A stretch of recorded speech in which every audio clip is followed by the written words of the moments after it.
कल के सत्संग में, रात्रि के सत्संग में आप जी ने सुना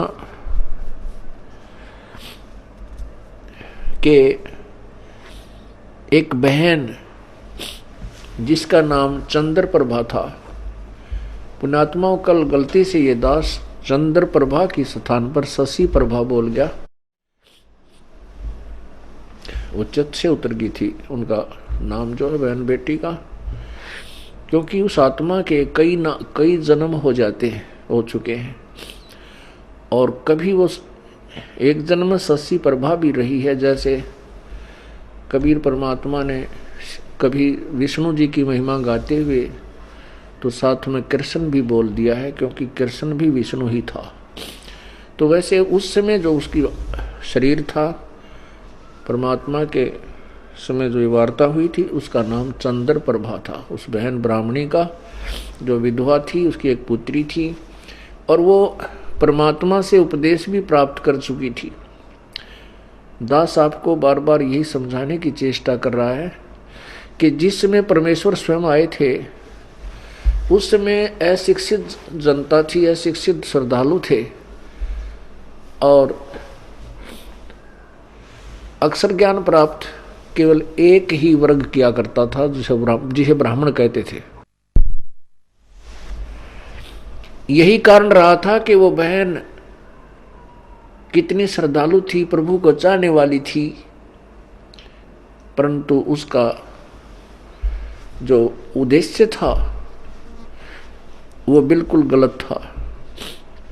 उद्देश्य क्या था कि उसने गुरु जी तो बना रखा था कबीर परमेश्वर जी को, उस बहन ने चंद्र प्रभा ने परमेश्वर को, कबीर परमेश्वर जी को गुरु धारण भी कर रखा था और पूजा वही करती थी जो गेसी पिटी, जिनको परमात्मा मना किया करते थे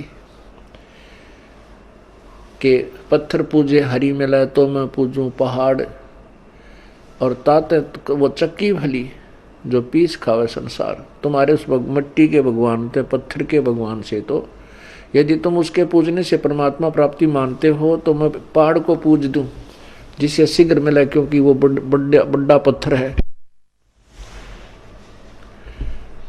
और तुम्हारे उस मिट्टी के भगवान से अच्छी तो वो पत्थर के भगवान से अच्छी तो वो पत्थर के पार्ट युक्त चक्की, जो हाथ से आटा पीसने की चक्की होती थी।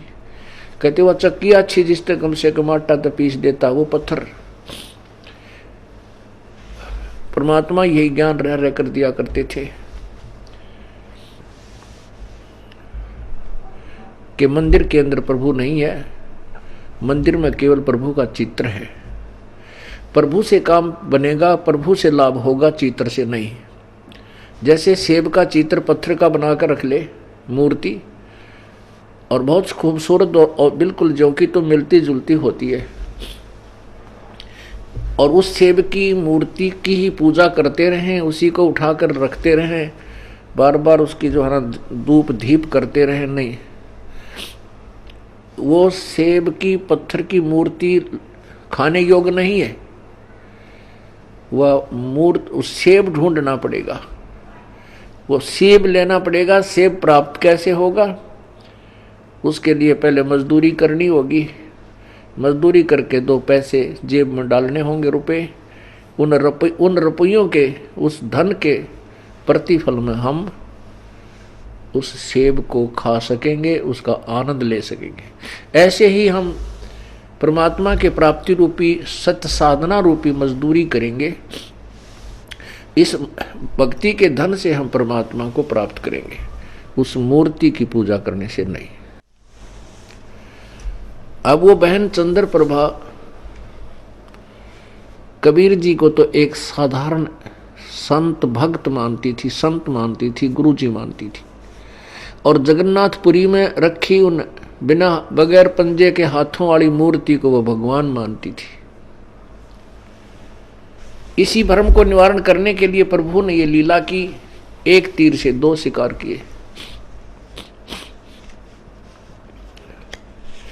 उधर से वीर सिंह जी भी उनको परमात्मा नहीं मान पा रहे थे, उनको केवल एक संत और गुरु ही मानते थे।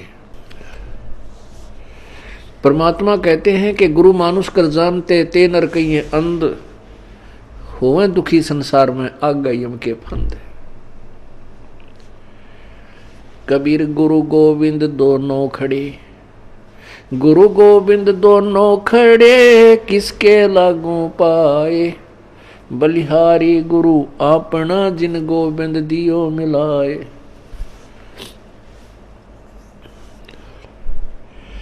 कबीर हरि के रूठता, गुरु की शरण में जावे, कहें कबीर गुरु रूठ गए तो हरि ना होत सहाय। पुण्यात्माओं, हमने गुरु जी को परमात्मा मानना पड़ेगा। उस समय तो परमात्मा स्वयं आए थे, लेकिन वो भूमिका गुरु की ही कर रहे थे, एक संत की कर रहे थे। और उस समय परमात्मा स्वयं आए हुए थे तो भी ज्ञानहीन व्यक्ति, श्रद्धालु, अनुयायी, तो भी उनको एक सिंपल मैन मानते थे, एक भक्त गुरु संत ही मानते थे। क्योंकि ऐसे सिक्त व्यक्ति जो होते हैं वो ज्ञान के तह तक नहीं पहुंच पाते। कितनी बार समझा लिया प्रभु ने, लेकिन एक वो अक्षर ज्ञान युक्त अज्ञानी संस्कृत भाषा बोल कर और उस भोली आत्माओं को गुमराह कर देता था कि तुम्हारा गुरु तो अशिक्षित है, उसको अक्षर ज्ञान है ही नहीं, वो वेदों और गीता के बारे में जानता ही नहीं, वो तो कोई बकवाद घड़ता है, झूठ बोलता है। तो हम वो अनुयायी जो प्रभु के थे वो विचलित हो जाते थे और वो मान लेते थे उस अज्ञानी अक्षर ज्ञान युक्त प्राणी की इन बातों को कि सचमुच हमारे गुरु जी तो अशिक्षित हैं, इसलिए ये वेदों और गीता को तो नहीं जान सकते। और वेदों और गीता जी के बारे में तो ब्राह्मण लोग ही सही बताते हैं, पुराणों के विषय में यही सही जानते हैं, क्योंकि सभी पुराण, सभी पवित्र सदग्रंथ, पवित्र गीता जी, पवित्र चारों वेद, पवित्र पुराण सभी संस्कृत लैंग्वेज के अंदर लिपिबद्ध है। इस बात का वो नाजायज फायदा उठाएगी। परमात्मा ने इसलिए ये समय सेलेक्ट किया, ये टाइम सेलेक्ट किया कि पिछली पीढ़ी के अंदर शिक्षित होगा सारा समाज, उस समय ये मेरे को पहचान पाएंगे मेरे बच्चे, और इन काल के दूतों को ये धिक्कार देंगे, ठुकरा देंगे, छोड़ देंगे, त्याग देंगे। गुरु मानुष कर जानते ते नर कहिए अंध, ओए दुखी संसार में आगे यम के फंद। पुण्यात्मा, अज्ञान की इतनी गहरी छाप हमारे ऊपर हो चुकी है कि हम परमात्मा की परिभाषा से अपरिचित हैं। हम परमात्मा को निराकार मानते हैं।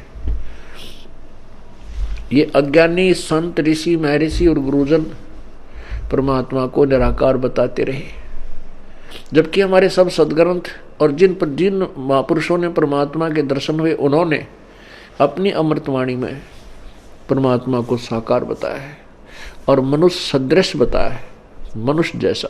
लेकिन उनके शरीर के मटेरियल में और हमारे शरीर के मटेरियल में बहुत अंतर है। परमेश्वर का शरीर तेज पुंज का है, उनके शरीर की शोभा बहुत ही अधिक है। करोड़ सूर्य और करोड़ चंद्रमा की मिली जुली रोशनी भी उनके एक रोमकूप की रोशनी से फीकी है। वो साकार हैं और मनुष्य सदृश हैं।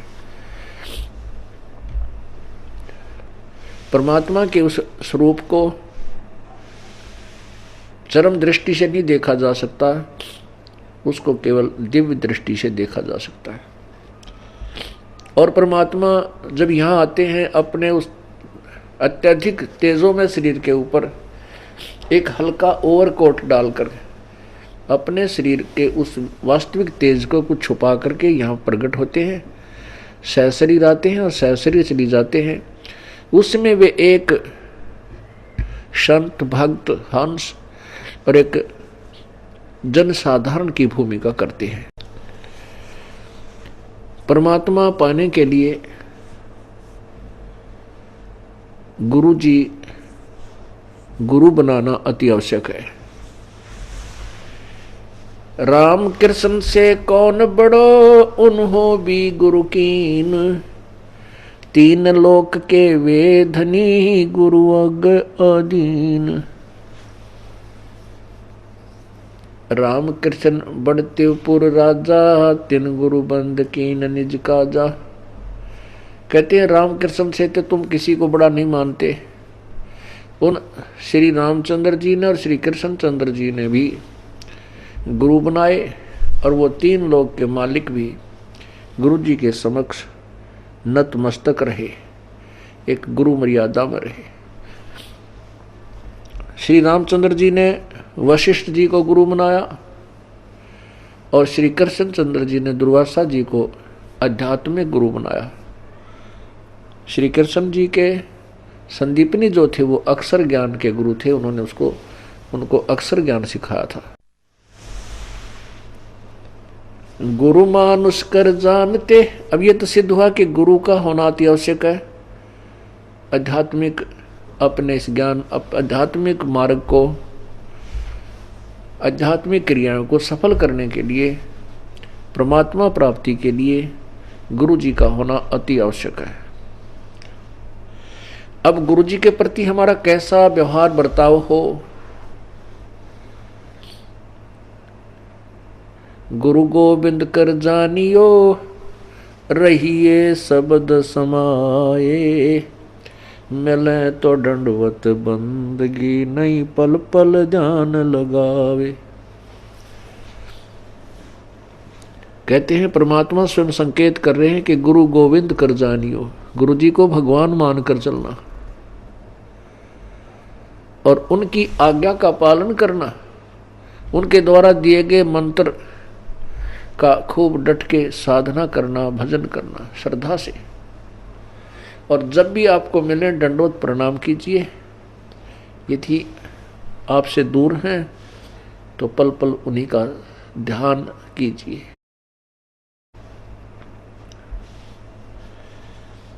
परमात्मा को पाने के लिए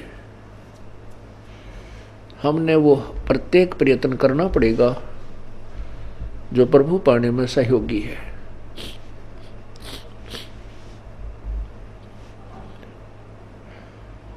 जैसे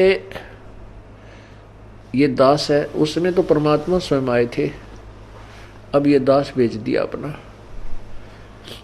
ये दास भगवान नहीं है, लेकिन परमात्मा के नियम अनुसार आप जी ने इस दास को भगवान के तुल्य मानना होगा। आपने परमात्मा मानना होगा। फॉर एग्जाम्पल, जैसे एक मैथमेटिक्स का, गणित का एक प्रश्न होता है ऋण का, उसके अंदर मूलधन ज्ञात करना होता है। मूलधन ज्ञात करना होता है, उसमें सपोज करना होता है, उसमें मानना होता है, मान लीजिए मूलधन 100 रुपये। वो जो मूलधन हमने ज्ञात करना होता है वो तो लाखों और करोड़ों में होता है, लेकिन 100 रुपये मूलधन मानकर फिर दर निकाल ली जाती है। उस दर को मल्टीप्लाई करके फिर वो वास्तविक मूलधन निकाला जाता है। जब तक 100 रुपये मूलधन नहीं मानेंगे तब तक वो वास्तविक मूलधन आपको प्राप्त नहीं हो सकता, आपका प्रश्न हल नहीं हो सकता और आपको 0 नंबर मिलेंगे। इसी प्रकार ये भक्ति, आध्यात्मिक परमात्मा प्राप्ति रूपी जो प्रश्न है, ये इक्वेशन है, ये क्वेश्चन है, इसको हल करने के लिए, इसको सोल्व करने के लिए आपने इस दास को भगवान मानना पड़ेगा। तब आपकी आध्यात्मिक क्रियाएं सफल होंगी। जैसे आप यहां से जाओगे, आपने परमात्मा देखा नहीं है, आपने इस दास को देखा है, वो परमेश्वर इस दास का रूप धारण करके आपके समक्ष वहां खड़ा होगा। अब जैसा जिसका व्यवहार इस दास के प्रति यहां है वो वैसा ही करेगा। जैसा आपका इस दास के प्रति आपके मन में दोष या श्रद्धा है वो ज्यों की त्यों वहां होगी। जब आपकी वहां एक बार फिर जो है पछोड़ लाओगा परमात्मा, आपके पास भक्ति धन भी है, आपके अंदर गुरु जी के प्रति वह श्रद्धा नहीं है जितनी भगवान के प्रति होनी चाहिए, तो भी आप वहां से रिजेक्टेड हो जाओगे तिरकुटी के ऊपर। पुण्यात्माओं, ये आपको रिहर्सल कराई जा रही है आपसे, और आपने इस रिहर्सल में इस दास को प्रभु मानकर व्यवहार करना है, परमात्मा जानकर हर तरह की क्रिया करनी है। बोलते समय, चालते समय, अंदर में कोई विशेष गुरु जी के विषय में विवेचन करते समय आपने ये जानना पड़ेगा कि जैसे हम भगवान के बारे में सोच रहे हैं, आपने ये विचार करना चाहिए कि हम गुरु जी के बारे में क्या सोच रहे हैं। नहीं, हम भगवान के बारे में सोच रहे हैं।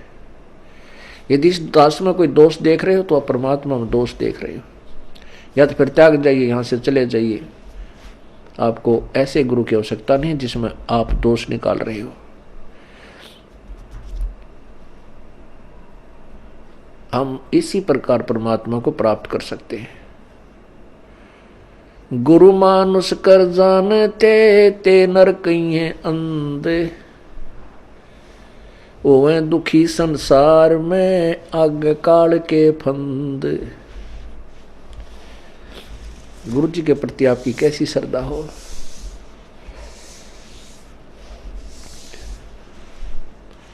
जैसे वो बहन चंद्र प्रभा परमात्मा गुरु जी को भी गुरु भी धारण कर रखा था, और जगन्नाथ जो पुरी वाला भगवान है, जो मिट्टी का माधो, उसको भगवान मान रही, और वो वास्तविक परमात्मा उनके पास रहे, उनसे बात करे, उनको ज्ञान समझा, उसको सुख दे, वो भगवान नहीं। फिर भी श्रद्धा वही थी उस नालायक की। तब परमात्मा ने उसके उस भ्रम को निवारण करने के लिए एक तीर में दो शिकार किए थे। उधर से वीर सिंह बघेल, काशी नरेश भी उनको केवल एक सिंपल मैन और एक संत मान रहे थे। जब वही धोती जो वो बहन चंद्र प्रभा वहां लेकर गई थी जगन्नाथ के मंदिर में, और जगन्नाथ के मंदिर में चढ़ा दी थी श्रद्धा से, और वहां से उठकर वह बाहर परिसर में आकर गिरी थी, आंगन में गिरी, और आकाशवाणी हुई थी कि जगन्नाथ तो बनारस में बैठा है, वो कबीर नाम जुलाहा कबीर रूप में वहां विराजमान है, और तू नालायक यहां आ गई। ये धोती उसने आपसे मंगाई थी, आपने वहां चढ़ानी थी। तब चंद्र प्रभा की आंखें खुली को हुई, ये तो भगवान थे। जब चंद्र प्रभा और सैनिकों ने आकर के दृढ़ विश्वास दिलाया तो वीर सिंह बघेल के मन में भी यह बात सेट होगी, कोई ये तो परमात्मा है। जब उनके हृदय में ये बात समाई कि तो प्रभु हैं, तब उनको पुनरुपदेश दिया प्रभु ने। वीर सिंह से कहा कि नाम ले, दोबारा कित का सार नाम के चक्कर में पड़ रहा है। पहले अपने हृदय ने साफ कर और फिर डट का भजन करो, ताकि तुम परमात्मा पाने योग्य हो सको।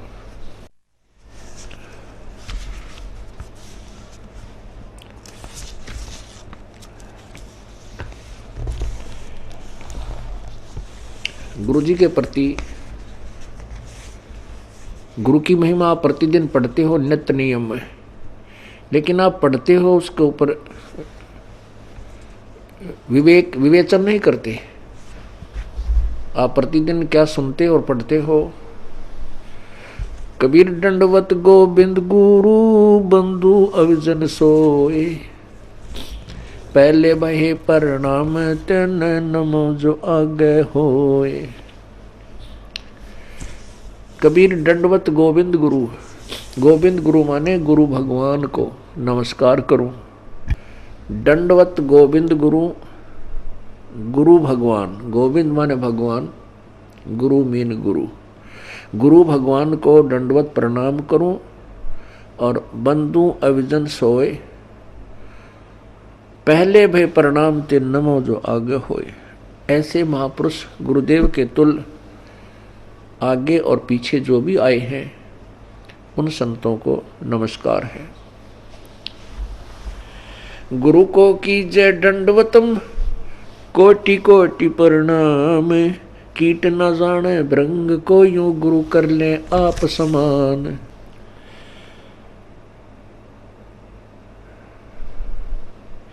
गुरु गोविंद कर जानियो, रहियो शब्द समाए, मिले तो दंडवत बंदगी, नहीं पल पल ध्यान लगावे। अपने गुरुदेव के प्रति परमात्मा तुल श्रद्धा बनाओगे तभी आप परमात्मा के चरणों में परमात्मा को प्राप्त कर सकोगे।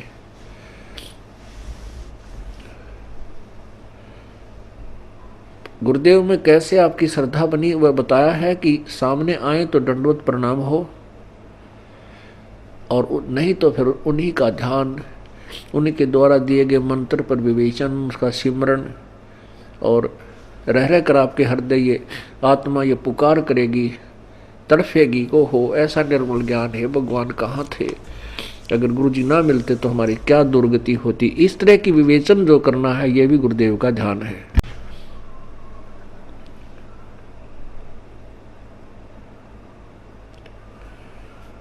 अब क्या विचार करना हमने, सतगुरु के उपदेश का लाया एक विचार, जय सतगुरु मिलते नहीं जाते नरक दुआरे। सतगुरु का अर्थ होता है तत्वदर्शी संत, यथार्थ ज्ञान प्रकाशक। जो सच्चा ज्ञान देने वाला है वो सतगुरु होता है। सतगुरु के उपदेश का लाया एक विचार, जय सतगुरु मिलते नहीं जाते नरक दुआर।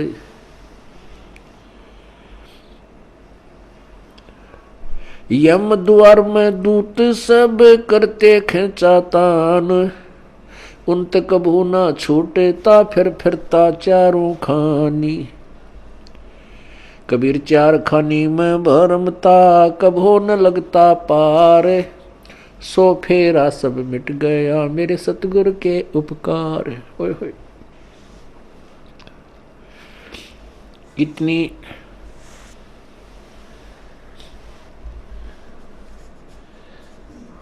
हृदय विदारक वाणी परमेश्वर ने बोली है कि सतगुरु माने पूरे संत से और प्रॉपर वे ऑफ वर्शिप, यथार्थ परमात्मा की भक्ति हमें प्राप्त हुई तो हमारा कितना दुख निवारण हुआ। यदि सतगुरु ना मिलते और नकली गुरुओं के साथ हम लगे रहते, लोक वेद के आधार पर भक्ति करते रहते, तो क्या होता कि हम नरक में डाले जाते।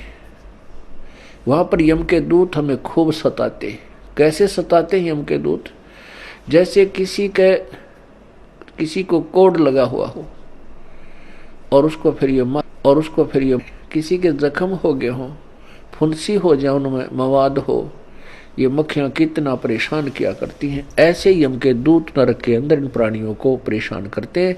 इनके शरीर पर ऐसा उस पाप के कारण ऐसी व्यवस्था बन जाती है सूक्ष्म शरीर पर, और जिसमें यहाँ से लेकर के यम के दूत चलते हैं भक्तिहीन प्राणी को, और जो भक्ति कर रहा है लेकिन शास्त्र विरुद्ध कर रहा है उस प्राणी को, तो वहाँ नरक में डालने के लिए झुंड के झुंड को, पूरे समुदाय को लठ मार मार कर ले जाए।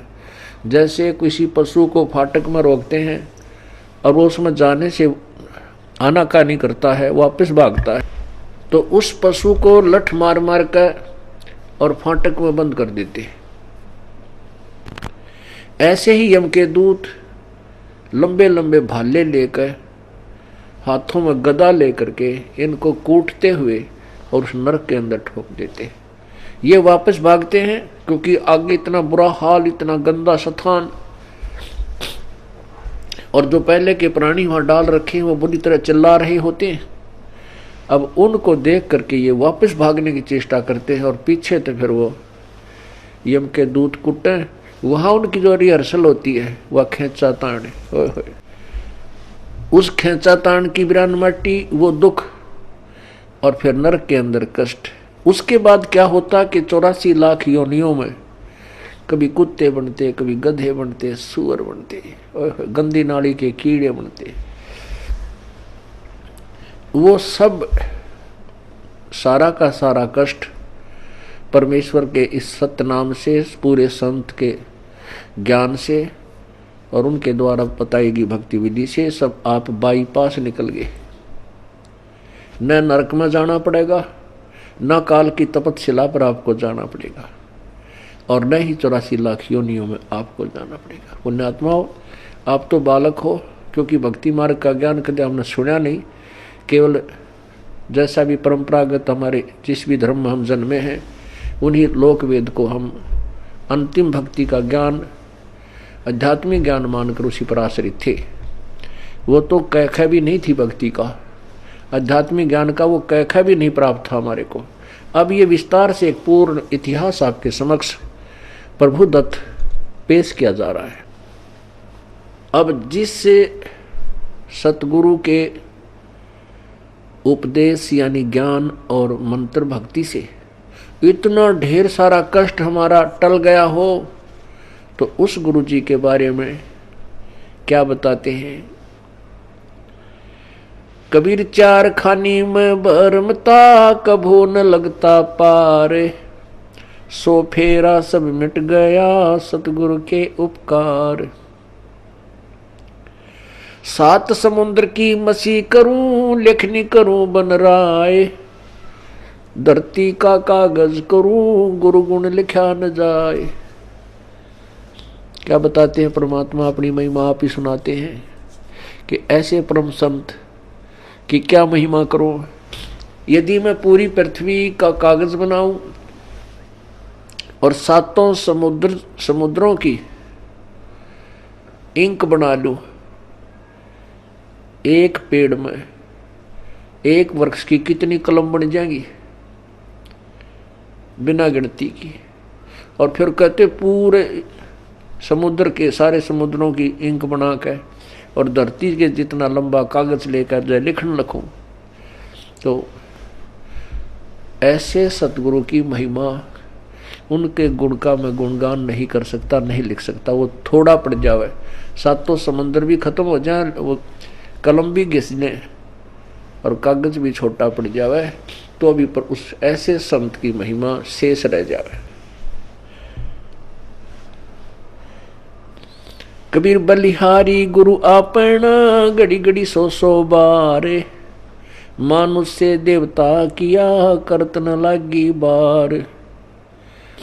कबीर गुरु को मानुष जो गेणे और चरणामृत को पान, ते नर नरक में जावेंगे जन्म जन्म होवे समान।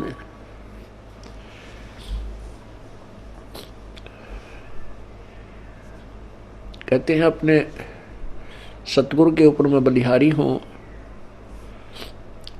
घड़ी घड़ी 100 बार उनके द्वारा दिए गए ये अनमोल ज्ञान रह रहकर उमंग के साथ याद किया जाता है,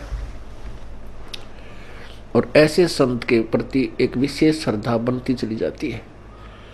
बलिहारी गुरु आपना, घड़ी घड़ी 100 बार, मानुष से देवता किया करत न लाई वार। हम मनुष्य का शरीर अवश्य रखते थे, लेकिन कर्म मनुष्य के हमारे नहीं थे।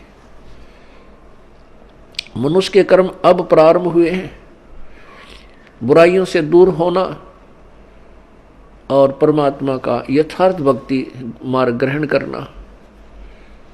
किसी को लूटना नहीं, चोरी नहीं करना, मिलावट नहीं करना, रिश्वत नहीं लेना, किसी की आत्मा नहीं दुखाना, क्योंकि आत्मा हम वैसे नहीं दुखाने से बंद हो सकते।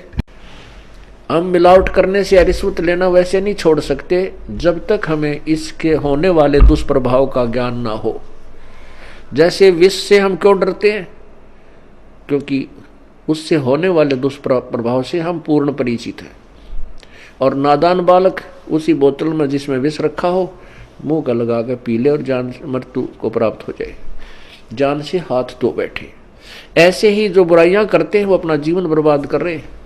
जिसमें हम तत्व ज्ञान के कारण ये पूर्ण ज्ञान हो जाएगा कि जो हम कर्म करते थे वो विष खा रहे थे, तो हम अब पुनः विष नहीं खा सकते।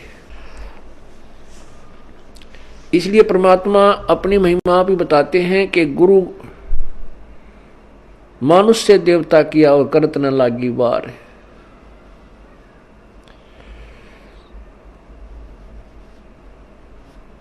कबीर गुरु को मानुष जो गण और चरणामृत को पान, ते नर नरक में जावेंगे जन्म जन्म हमें समान। गुरु मानुष कर जानते ते नर कहिए अंध, ओवे दुखी संसार में आगे यम के फंद।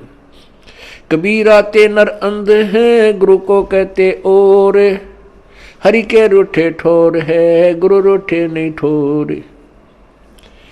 कबीरा हरि के रूठते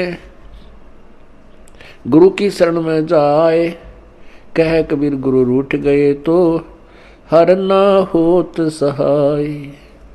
कबीर गुरु से ज्ञान जो लीजिए शीश दीजिए दान, भौतुक भोंदू बह गए ये राख जीव अभिमान। अब क्या बताते हैं परमात्मा? आप ही आकर के अपने पाने की विधि को और गुरु मर्यादा को वो स्वयं बता रहे हैं। ये परमेश्वर कबीर जी का आदेश है और उसी को हम पाने के लिए चले हैं। उनके आज्ञा का हम उल्लंघन करेंगे, उनके वचनों का उल्लंघन करेंगे तो हम प्रभु प्राप्ति नहीं कर सकते। फिर फायदा क्या इस परमात्मा के मार्ग पर लगने का? और ये इतना आसान मार्ग है कि गरीब से गरीब और साहूकार से साहूकार, रंक से रंक और राजा से राजा, कितना ही महाराजा भी क्यों ना हो वो भी प्रभु प्राप्ति कर सकता है। लेकिन उसने अपनी क्रियाओं में परिवर्तन करना होगा और प्रत्येक कदम परमेश्वर के निर्देश अनुसार ही रखना होगा, तब हम परमात्मा पा सकेंगे। अब क्या बताया है कि गुरु गोविंद दोनों खड़े हैं किसके लागू पाए। बलिहारी गुरु आपना जिन गोविंद दियो मिलाए।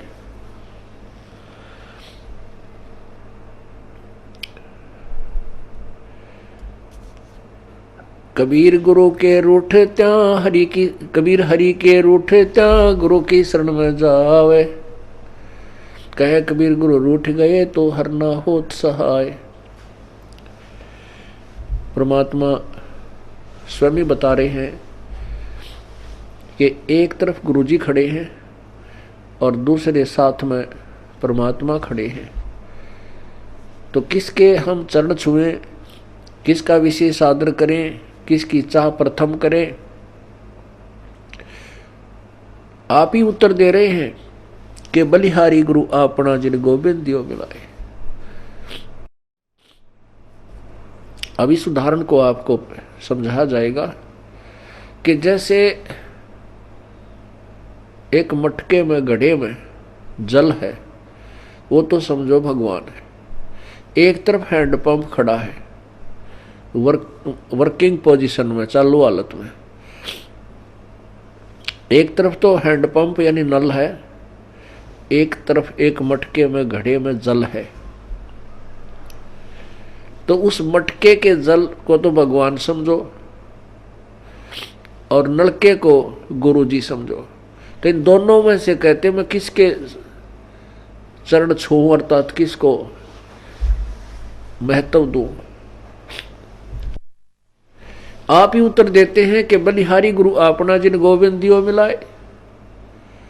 मटके में 10 किलो 20 किलो पानी है, जल है, और उसने कोई वो गिर जाता है, टूट जाता है, खत्म हुआ, या पीने से भी वो समाप्त हो जाता है। यदि हैंडपंप ठीक है, वो खराब नहीं है, तो इसे ऐसे 1000 मटके भर देगा। कहने का भाव ये है कि यदि आपका राम कब रूठ गया, कबीर हरि जय रूठ जा, कबीर गुरु जय रूठ गया तो हर नहीं होत सहाय। और यदि कबीर हरि जय रूठ जा, गुरु की शरण में जावे, जिसमें आप जी के ऊपर, किसी व्यक्ति के ऊपर आपत्तियों का दौर शुरू हो जाता है, वो स्वयं कहने लग जाता है भी मेरा राम रूठ गया, मेरा परमात्मा रूठ गया, मेरे थे मेरा भाग फूट गया, मेरा राम रूठ गया, तो उसके पुण्य समाप्त हो गए, पाप कर्मों से वो प्रभावित हो रहा है। जैसे आप कहीं खेत में या मजदूरी कहीं कर रहे हो, आपने एक मटका पानी का लेकर गए, वो काम करते करते पीते रहे, वो समाप्त हो गया, आपका जल खत्म हो गया, आपका राम रूठ गया। यदि जल और नहीं लाओगे तो प्यासे मर जाओगे। तो कहाँ जाते हैं? हैंडपंप या कुएं में। उस कुएं से या हैंडपंप से वो जल, वो मटका फिर भर लाते हैं, तो वो फिर से काम शुरू हो गया। पुण्यात्मा जो दुखी प्राणी हैं, उनका राम रूठ गया, उनका राम रूठा हुआ है, उनका भगवान रूठा हुआ है, क्योंकि उनके पुण्य समाप्त हो गए। वो जल थोड़ा बहुत था, वो पी प्या लिया, तुमने खत्म कर दिया। अब कहाँ जाएंगे उस जल को लेने के लिए? हैंडपंप पर। हैंडपंप से आप फिर मटका भर लाइए, मटका भर लाए, फिर जो अभाव, जल के अभाव से जो कष्ट था वो समाप्त हो गया, आपके प्राण बचे। ऐसे ही गुरुजी हैंडपंप है और जल भगवान है। अब यदि आपने हैंडपंप पे तोड़ दिया, उसको मिस हैंडल करके, उसके साथ बदव्यवहार करके, उसका ऐसे ऐसे झटके पटके नू नू कर कर वो तोड़ दिया, उसकी कोई वासर खराब होगी या किसी प्रकार भी, तो जल आना बंद हो गया। तो फिर वो जल जितना आपके पास आपके पुण्य है वो चलेंगे, तब तक चलेंगे, उसके बाद फिर आपको फिर दुख शुरू हो जाएगा, अर्थात वो जल फिर प्राप्त करना होगा आपका। यदि आपने कहते हैं आपका गुरु रूठ गया, आपका हैंडपंप खराब हो गया, तो जल नहीं, हर नहीं करे सहाय, हर नहीं होत सहाय। वो जल तो रहा नहीं, क्योंकि हैंडपंप उसका स्रोत था। कबीर हरि के रूठते गुरु की शरण में जाए, कहें कबीर गुरु रूठेगे तो हर ना होत सहाय। परमात्मा आगे क्या बता रहे हैं? गुरु से ज्ञान जो लीजिए, शीश दीजिए दान। गुरु जी से आप उपदेश, नाम मंत्र ले रहे हो, तो अपना शीश समर्पण कर दीजिए। शीश सौंप देने का तात्पर्य है कि गुरु जी के प्रत्येक आज्ञा का पालन कीजिए। बहुत तक भोंदू बह गए भाई, राख जीव अभिमान। होय होय, बहुत तक भोंदू बह गए अपने मन में अभिमान बना के गुरु जी के समक्ष, तो वो जीव पार नहीं हो सकते।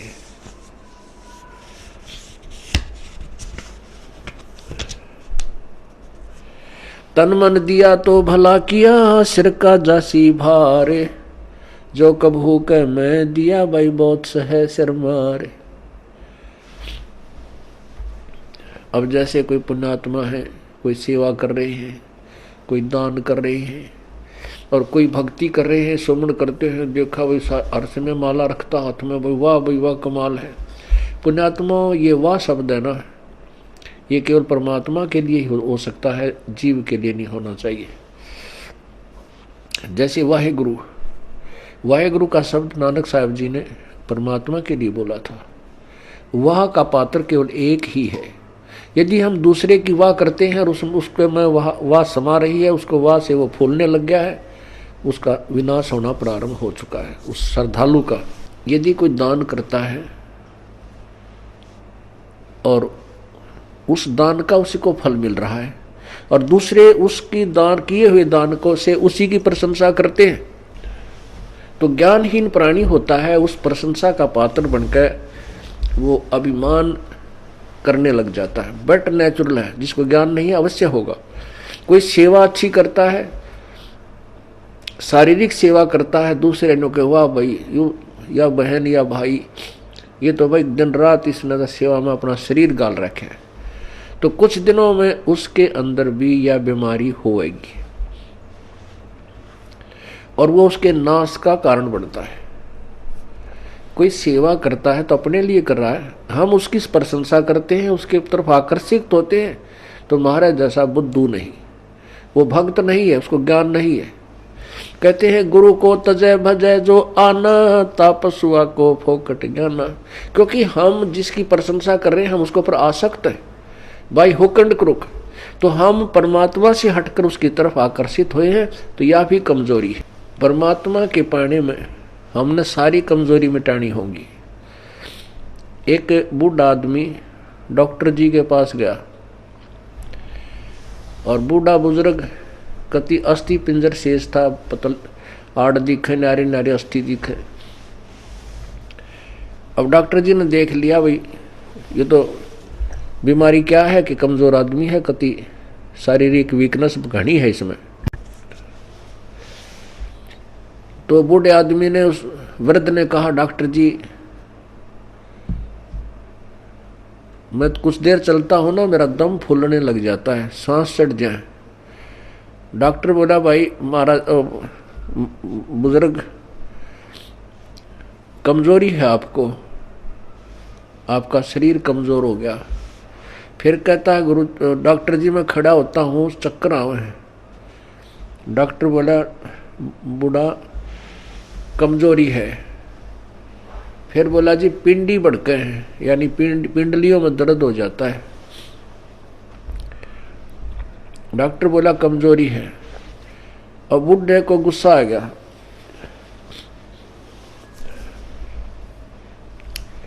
और बूढ़ा बोला तू डॉक्टर है गम चक्कर, एक के बाद जाना है कमजोरी है कमजोरी है, कि मैं और भी जाना है और भी बताओगा। खूब क्रोधित हो गया।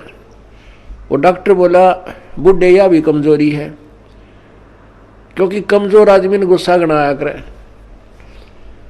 तो पुण्यात्माओं ये हमारे अंदर जो कमजोरियां हैं ये हमने सारी हटानी पड़ेंगी, तब हम परमात्मा पा सकते हैं। ना तो ठीक है जिस आप कर रहे हो ऐसा फल मिल जाएगा, और आने वाले जन्मों में आप राजा बन सकते हो, देव बन सकते हो, महादेव बन सकते हो, ब्रह्मा विष्णु महेश बन सकते हो, क्योंकि आपके अंदर इतनी कमाई बन जाएगी। और उसके बाद फिर आप गधे बन सकते हो और कुत्ते बन सकते हो। तो हमने या जन्म मरण का दीर्घ रोगी कटवाना पड़ेगा। अब समय आ गया है, उसकी औषधि का जो है खोज होगी है। जैसे पहले टीबी की कोई इलाज नहीं था, इसलिए इसको अक्षय रोग कहते थे। अक्षय माने नाश करने वाला, खत्म कर दे। अब टीबी कोई विशेष रोग नहीं रहा अगर समय पर उपचार करा लिया जाए तो इसी प्रकार अब इस जन्म मृत्यु रूपी अक्षय रोग की अब औषधि प्राप्त होगी हमें। थी तो पहले ही, लेकिन इसकी खोज करने वाला नहीं था। अब परमात्मा ने मेरे बख्शिश दास के ऊपर अपनी वो अनमोल जड़ी सरजीवन बूटी दे दी, इस सार नाम रूपी, और वो उससे ये जन्म मरण रूपी दीर्घ रोग आपका कटेगा। तो उस औषधि उपचार में आपने जो परहेज रखने हैं वो आपके नियम हैं, इनका भी पालन आपको आजीवन करना होगा, तभी आप इस रोग से मुक्त हो पाओगे।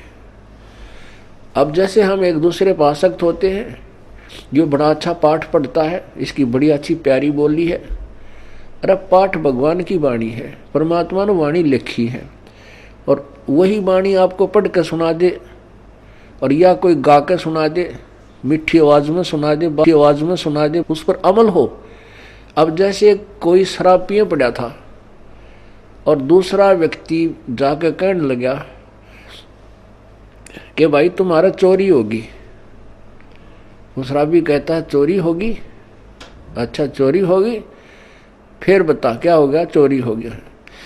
अब वो कोई कहे, उस शराबी नो कहे तेरी आवाज अच्छी नहीं, कोई गाने वाला आवे उसको बुलाओ, और वो नो क्योंकि वो शराबी ये होगा, फिर दूसरा शराबी कहता है आपका चोरी हो गई, वो चोर भी नो कहे, और जिसका चोरी हो रही वो भी नो कहे चोरी हो गई।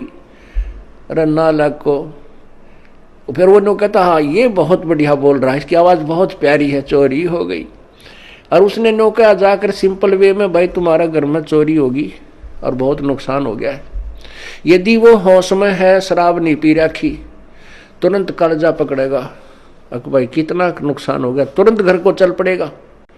यदि उसने भांग पी रखी है तो फिर नो कहेगा भाई इसकी आवाज़ बहुत अच्छी लगी, जो गा कर सुना रहा चोरी हो गई। आप भी क्यों भांग के नशे में, अरे साहब वो मूर्ख जो उसने गा के सुना रहा चोरी हो गई। तो पुण्यात्मा आपको बार बार कहा रहा परमात्मा की वाणी है। क्या बताते हैं भगवान बार बार, इसने गा के कह दे चाहे वैसे कह दे, जो जिनकी भांग का नशा उतर गया वो तुरंत सचेत हो जाएंगे और उस मार्ग पर चल पड़ेंगे। क्या मन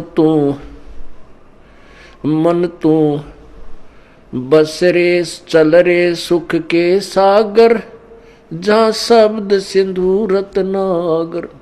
अब चैत इसने नू गा के सुना दे, अर्थे सिंपल वे में कह दे, मन तू चल रे सुख के सागर, जहां शब्द सिंधु रत्नागर। कोट जन्म तेरे भरमत हो गए, कुछ ना हाथ लग्या रे, कुकर सुकर खरबा बोरे कौआ हंस पुकारे। कोटि जन्म तू राजा की ना मिटी न मन की आशा, और भिक्षकों का धर धर घूमया, ये मिला ना निर्गुण रासा। इंद्र कुबेर ईश की पदवी, ब्रह्मा वर्ण धर्मराया, विष्णुनाथ के लोक को जाके फिर भी उल्टा आया। असंग जन्म तन मरत्या हो गए, जीवित क्यों नाम रह रे, द्वादश मद मैल मठ बोरे बोरना दे धरे रे। दोजक भस्त सभी ते देखे, राजपाट के रसिया, और तीन लोक से तरपत नाई, ये मन भोगी खसिया।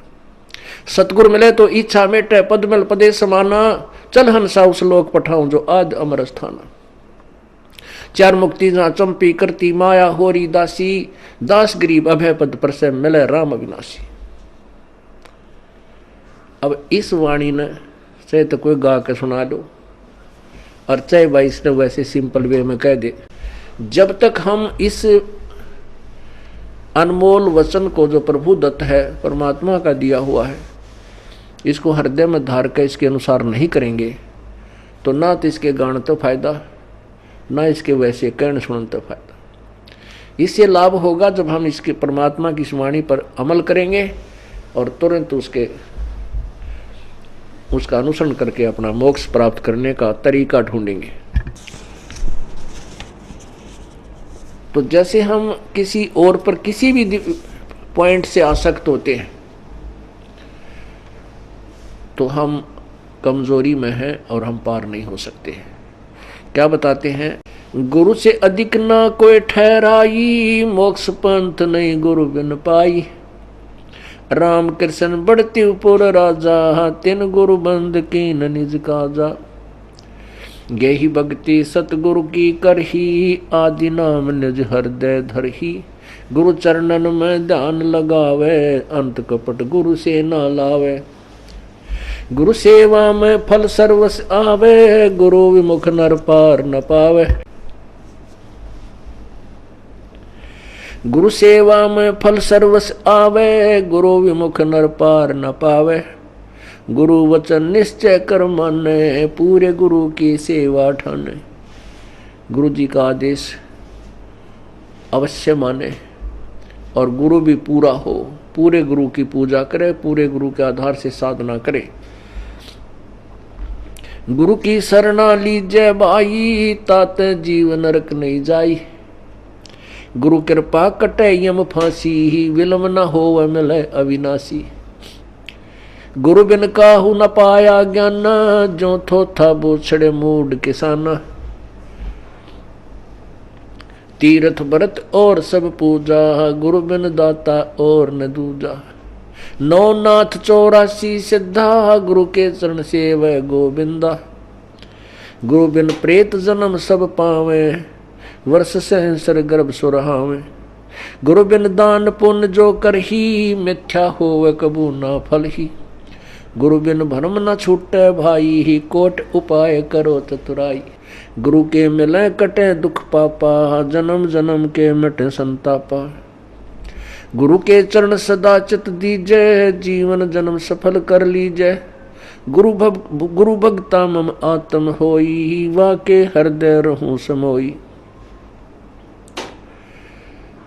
अब भगवान क्या बताते हैं दूसरा तरीका, कि जो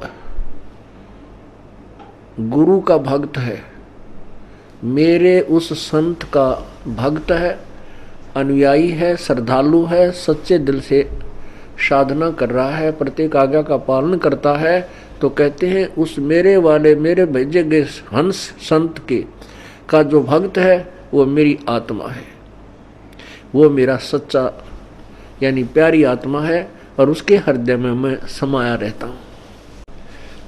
आप जी के हृदय में जब तक परमात्मा है, कब तक है? जब तक आप इस दास को भगवान की दृष्टि में देखते हो, तब तक आपके हृदय में प्रभु है।